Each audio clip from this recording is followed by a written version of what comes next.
नमस्कार दोस्तों, आज हम बात करेंगे रीट शिक्षक भर्ती परीक्षा first level C TET, MP TET, UP TET और उन समस्त महत्वपूर्ण प्रश्नों के बारे में बात करेंगे जो पर्यावरण से संबंधित हैं। और उनमें भी अपन बात करेंगे दोस्तों परिवार के संबंध में जो महत्वपूर्ण प्रश्न पूछे जाते हैं उनके बारे में। तो पहले प्रश्न के बारे में बात करते हैं दोस्तों। ऐसा सामाजिक समूह जिनका एक सामान्य निवास होता है, आर्थिक सहयोग होता है तथा जिनमें प्रजनन क्रिया पाई जाती है उसे कहते हैं समाज, परिवार, समुदाय, समिति। दोस्तों, ऐसा सामाजिक समूह जिनका एक सामान्य निवास होता है, आर्थिक सहयोग होता है तथा जिनमें प्रजनन क्रिया पाई जाती है उसे कहते हैं दोस्तों, उसे हम परिवार कहते हैं। परिवार शब्द अंग्रेजी के फैमिली शब्द से बना है। किससे दोस्तों? अंग्रेजी के फैमिली शब्द से, फैमिली शब्द से बना है जो दोस्तों जो लैटिन या रोमन भाषा के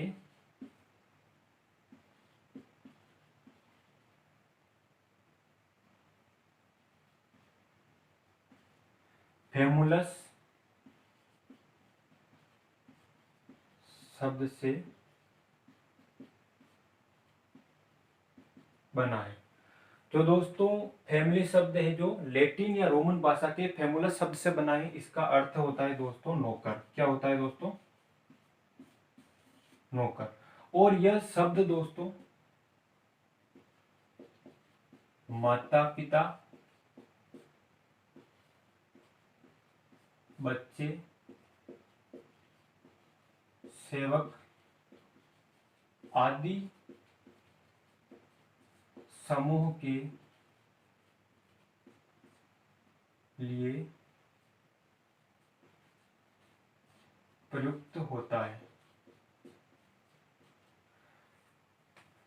दोस्तों ऐसा सामाजिक समूह जिनका एक सामान्य निवास होता है, आर्थिक सहयोग होता है तथा जिनमें प्रजनन क्रिया पाई जाती है उसे कहते हैं परिवार। और दोस्तों परिवार अंग्रेजी के शब्द फैमिली से बना है जो लैटिन या रोमन भाषा के फैमुलस शब्द से बना है जो माता पिता, बच्चे, सेवक आदि के समूह के लिए प्रयुक्त होता है। और दोस्तों फैमुलस शब्द का अर्थ होता है नौकर।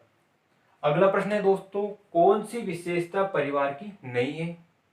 कम से कम दो भिन्न लिंगी वाले वयस्क साथ रहते हो, प्रत्येक सदस्य की आय भिन्न जमा की जाती हो, वे समान आवास, भोजन और समान सामाजिक क्रियाओं का उपयोग करते हो, सुरक्षा एवं बच्चों का साझा उत्तरदायित्व। दोस्तों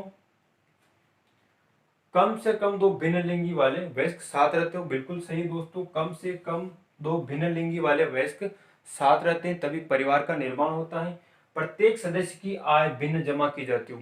दोस्तों ऐसा नहीं होता है प्रत्येक सदस्य की आय भिन्न जमा की जाती हो, ऐसा नहीं होता है।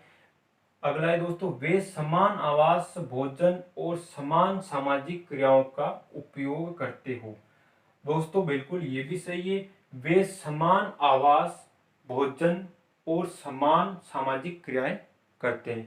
दोस्तों समान आवास, एक ही छत के नीचे रहते हैं, समान भोजन, एक ही चूल्हे पर जो भोजन बनता है भोजन करते हैं, और समान सामाजिक क्रियाओं का उपयोग करते हैं। समान सामाजिक, समाज में जो सामाजिक क्रियाएं वो समान रूप से उपयोग करते हैं। तो ये भी सही है तीसरा भी। अगला है दोस्तों, सुरक्षा एवं बच्चों का साझा उत्तरदायित्व। बिल्कुल सही दोस्तों, परिवार की सुरक्षा एवं बच्चों का साझा उत्तरदायित्व, बच्चों को बड़ा करना, ये परिवार की विशेषता है। और कौन सी नहीं है दोस्तों? ये नहीं है। तो अपने को पूछा गया है कि कौन सी विशेषता परिवार की नहीं है। तो दोस्तों ये विशेषता परिवार की नहीं है, तो अपने को किस पे राइट करना है दोस्तों? दूसरे नंबर पर राइट करना है, ये हमारे परिवार की विशेषता नहीं है। अगला प्रश्न है दोस्तों, एकल परिवार से तात्पर्य। प्रश्न नंबर 3, एकल परिवार से तात्पर्य है वर्ष 1950 के बाद बना परिवार जिसमें माता पिता एवं उनके बच्चे, संपूर्ण परिवार जिनमें बच्चे, उनके माता पिता एवं दादा दादी। अगला है केवल पति और पत्नी। इसमें दोस्तों अपने को बताएं एकल परिवार क्या होता है, एकल परिवार किसे कहते हैं? तो दोस्तों वर्ष 1950 के बाद बना परिवार ऐसा कोई प्रावधान नहीं कि वर्ष 1950 के बाद बना परिवार उसको हम एकल परिवार कहेंगे, तो ये नहीं है। जिनमें माता पिता एवं उनके बच्चे, दोस्तों ये सही है बिल्कुल। जिसमें माता पिता एवं उनके बच्चे हो उसे क्या कहते हैं, एकल परिवार कहते हैं। तो अपना दूसरा सही हो जाएगा। एकल परिवार किसे कहते हैं, जिनमें माता पिता एवं उनके बच्चे शामिल हो वह एकल परिवार है। अगला देख लेते हैं, ये भी ऑप्शन दोस्तों, संपूर्ण परिवार जिनमें बच्चे उनके माता पिता एवं दादा दादी। संपूर्ण परिवार जिनमें बच्चे उनके दादा दादी एवं माता पिता, तो ऐसे परिवार को दोस्तों क्या कहेंगे, संयुक्त परिवार। क्या कहेंगे, संयुक्त परिवार।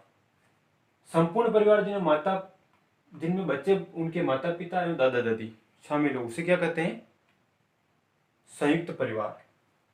केवल पति पत्नी, दोस्तों ऐसे परिवार को कहते हैं एकल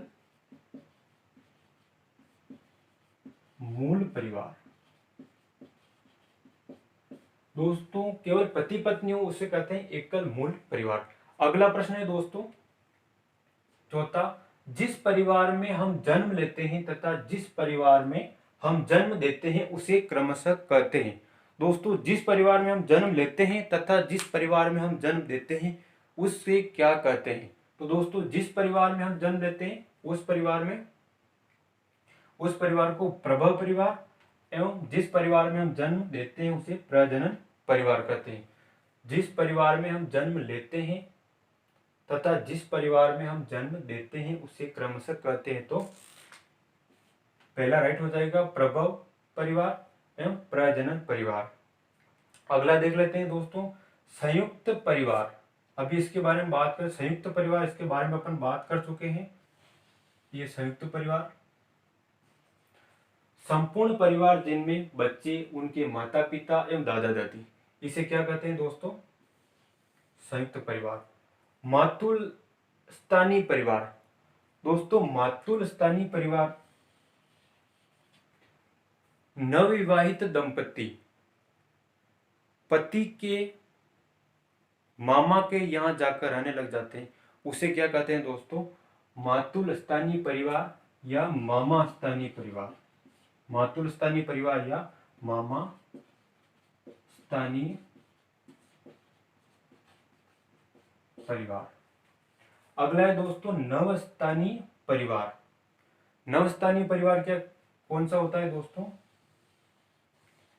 ऐसा परिवार जो नवविवाहित दंपति शादी होने के बाद अपना अलग घर बना लेते हैं।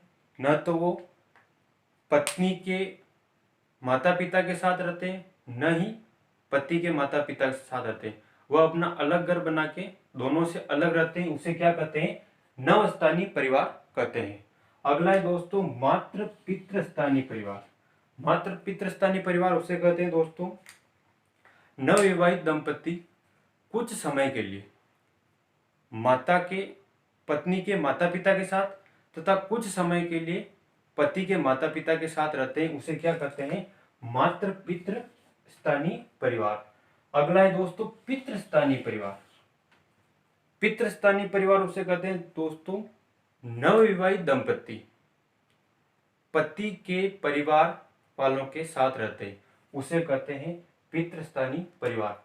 मातृस्थानीय परिवार, नवविवाहित दंपति पत्नी के परिवार वालों के साथ रहते हैं, उसे कहते हैं मातृस्थानीय परिवार कहते हैं।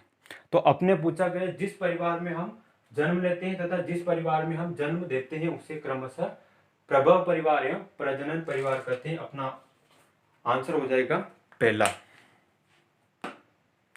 अगला क्वेश्चन है दोस्तों, आईपी देसाई एवं के एम कापड़िया के योगदान की संबंधता है।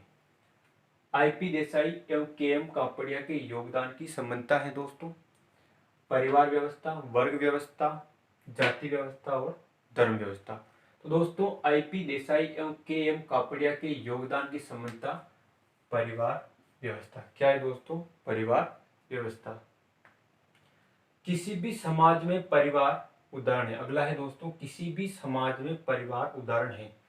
प्राथमिक समूह, हम समूह, अर्ध प्राथमिक समूह, समुदाय। तो दोस्तों किसी भी समाज में परिवार उदाहरण है प्राथमिक समूह का। किसका दोस्तों? प्राथमिक समूह का। अगला प्रश्न है दोस्तों, दो या दो से अधिक परिवारों द्वारा निर्मित एक परिवार या एकीकृत आर्थिक इकाई को कहते हैं। दो या दो से अधिक परिवारों द्वारा निर्मित एक परिवार या एकीकृत आर्थिक इकाई को कहते हैं एकाकी परिवार, संयुक्त परिवार, उत्पादक परिवार, विस्तारित परिवार। तो दोस्तों दो या दो से अधिक परिवारों द्वारा निर्मित एक परिवार या एकीकृत आर्थिक इकाई को विस्तारित परिवार कहते हैं। क्या कहते हैं दोस्तों? विस्तारित परिवार कहते हैं।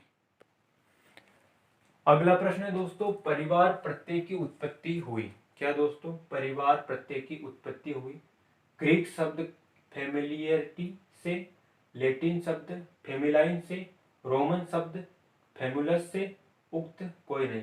तो दोस्तों ये प्रश्न ऐसा पहले मैंने बता दिया है आपको कि परिवार प्रत्यय की उत्पत्ति रोमन शब्द फैमुलस से हुई है।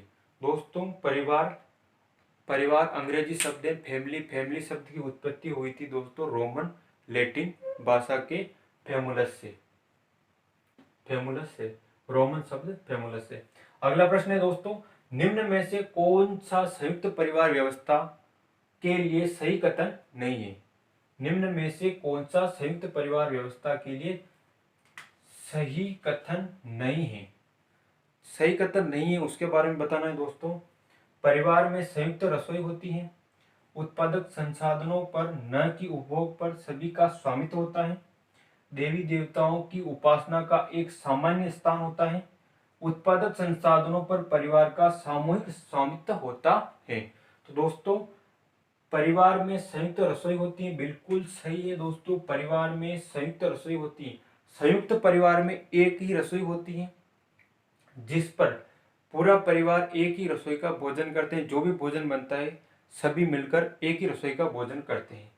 उत्पादक संसाधनों पर न कि उपभोग पर सभी का स्वामित्व होता है। दोस्तों ये गलत है। उत्पादक संसाधनों पर न कि उपभोग पर सभी का स्वामित्व होता है, गलत है। देवी देवताओं की उपासना का एक सामान्य स्थान होता है। क्या है दोस्तों? देवी देवताओं की उपासना का एक सामान्य स्थान होता है।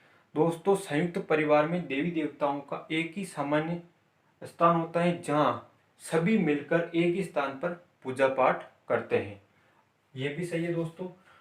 अगला है उत्पादक संसाधनों पर परिवार का सामूहिक स्वामित्व होता है। बिल्कुल सही है दोस्तों। उत्पादक संसाधनों पर परिवार का सामूहिक स्वामित्व होता है। तो अपने पूछा गया दोस्तों, निम्न में से कौन सा संयुक्त परिवार व्यवस्था के लिए सही कथन नहीं है? तो सही कथन कौन सा नहीं था दोस्तों? ये उत्पादक संसाधनों पर न कि उपभोग पर सभी का स्वामित्व होता है। तो ये गलत है दोस्तों, ये सही कथन नहीं। तो अपने इस पर राइट लगाना है, दूसरे ऑप्शन पर अपने को राइट लगाना है। अगला प्रश्न है दोस्तों, सामाजिक संरचना की केंद्रीय इकाई है। सामाजिक संरचना की केंद्रीय इकाई है गोत्र, वंश, परिवार, उक्त सभी। दोस्तों सामाजिक संरचना की केंद्रीय इकाई परिवार है। क्या है दोस्तों? परिवार। सामाजिक संरचना की केंद्रीय इकाई परिवार है। मानव समूह की सबसे छोटी इकाई। मानव समूह की सबसे छोटी इकाई। दोस्तों मानव समूह की सबसे छोटी इकाई बतानी है। परिवार, मोहल्ला, डाणी, गांव। कौन सी है दोस्तों? मानव समूह की सबसे छोटी इकाई परिवार। कौन सी है? परिवार। अगला है दोस्तों, संयुक्त परिवार को भारत की आदि परंपरा कहा है। दोस्तों संयुक्त परिवार को भारत की आदि परंपरा कहा है। किसने कहा? मैक्स मुलर ने, डॉक्टर इरावती कर्वे ने, मनु ने, कापड़िया ने। तो किसने कहा दोस्तों? मैक्स मुलर ने। संयुक्त परिवार को भारत की आदि परंपरा कहा है मैक्स मुलर ने। अगला प्रश्न है दोस्तों, 3 या अधिक पीढ़ियों के सदस्य साथ साथ एक ही घर में निवास करते हैं। सदस्यों की सामूहिक संपत्ति पूजाघर एवं रसोई होती है। यह परिभाषा निम्नांकित में से किस प्रकार के परिवार को व्यक्त करती है? विस्तृत परिवार, मातृसत्तात्मक परिवार, संयुक्त परिवार, पितृसत्तात्मक परिवार, ऐसे परिवार की दोस्तों हम पहले बात कर चुके हैं। सामूहिक संपत्ति, पूजा घर, एक ही रसोई, एक ही निवास स्थान, ऐसा परिवार होता है दोस्तों संयुक्त परिवार। कैसा होता है दोस्तों? संयुक्त परिवार। विस्तृत परिवार दोस्तों वह होता है दो नाभिकीय परिवार मिलकर परिवार का निर्माण करते हैं, एक ही व्यवसाय करते हैं, एक ही छत के नीचे रहते हैं, ये बड़ा परिवार होता है। रक्त संबंधी और अन्य संबंधी भी इसमें शामिल होते हैं। इसमें किसके कौन क्या लगता है इसका कोई ठिकाना नहीं रहता है। इसे विस्तृत परिवार कहते हैं दोस्तों, बड़ा परिवार होता है। मातृ सत्तात्मक परिवार दोस्तों, मातृ सत्तात्मक परिवार वह होता है जिसमें समस्त परिवार के समस्त निर्णय स्त्री के द्वारा लिए जाते हैं। परिवार में समस्त निर्णय स्त्री के द्वारा लिए जाते हैं। और दोस्तों परिवार के अंदर वृद्ध स्त्री होती है, वो परिवार के सारे निर्णय लेती हैं। जैसे नानी या दादी परिवार में निर्णय लेती हैं, उसे क्या कहते हैं दोस्तों? मातृ सत्तात्मक परिवार। अगला है दोस्तों पितृ सत्तात्मक परिवार। इसमें दोस्तों समस्त निर्णय परिवार का पुरुष मुखिया होता है, वो लेता है। जिसमें ज्येष्ठ पुरुष होता है या परिवार का मुखिया होता है, वह समस्त निर्णय लेता है, उसे क्या कहते हैं? पितृ सत्तात्मक परिवार कहते हैं। अगला प्रश्न है दोस्तों संयुक्त परिवार में परिवार के सदस्यों पर किसका नियंत्रण होता है? संयुक्त परिवार में परिवार के सदस्यों पर किसका नियंत्रण होता है? तो दोस्तों पिता का, माता का, सबसे बड़े पुत्र का, परिवार के मुखिया का। तो दोस्तों संयुक्त परिवार में परिवार के सदस्यों पर परिवार के मुखिया का नियंत्रण होता है। किसका नियंत्रण होता है दोस्तों? मुखिया का नियंत्रण होता है।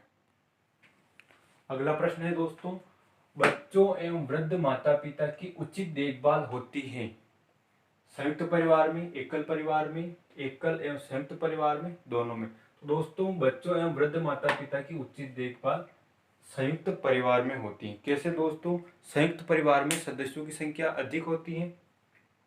कोई भी बच्चा अगर रो रहा है तो उसे कोई भी उठा लेगा और चुप कर देगा। यदि एकल परिवार है दोस्तों और अगर बालक रोता है, छोटा बालक है अगर रोता है, तो उसकी माँ अगर खाना बना रही है और पिताजी को कुछ अर्जेंट काम आ जाता है तो बच्चा रोता ही रहता है जब तक उसकी माँ उसको आके नहीं तोप लेती, तब तक वह रोता रहता है।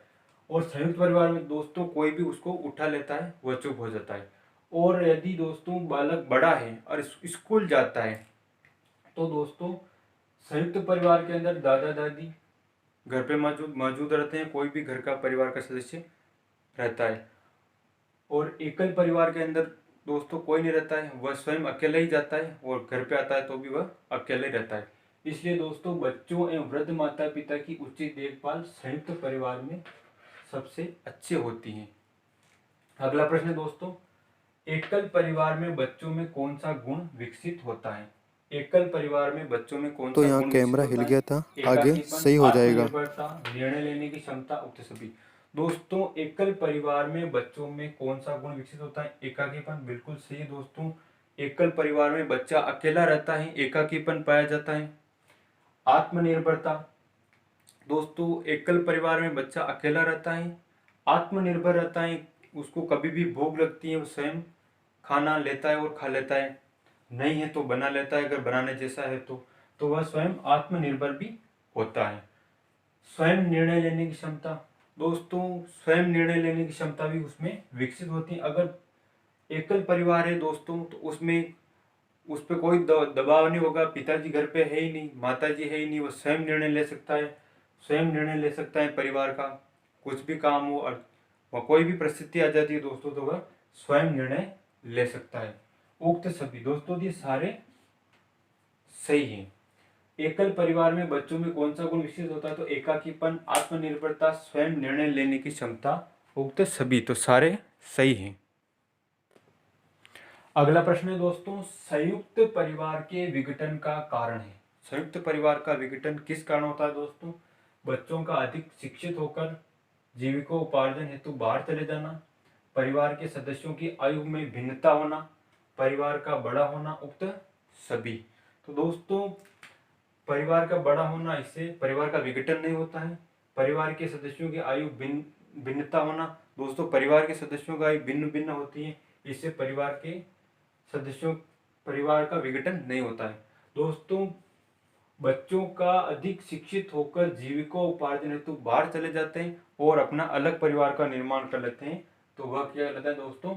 विघटन। संयुक्त परिवार का विघटन इस कारण से होता है, बच्चों का अधिक शिक्षित होकर जीविका उपार्जन के लिए बाहर चला जाना। अगला क्वेश्चन है दोस्तों, संयुक्त परिवार की विशेषता नहीं है। संयुक्त परिवार की विशेषता कौन कौन सी नहीं है दोस्तों? बच्चों में पारिवारिक संबंधों की समझ कम होना, बच्चों का दादा दादी के स्नेह से वंचित रहना, वृद्ध एवं बीमार सदस्यों की देखभाल नहीं हो पाना, उक्त सभी। दोस्तों, इन्हें बताना है अपने को संयुक्त परिवार की विशेषता नहीं है। तो दोस्तों, ये सारी विशेषता संयुक्त परिवार की नहीं है, ये सारी विशेषता एकल परिवार की है।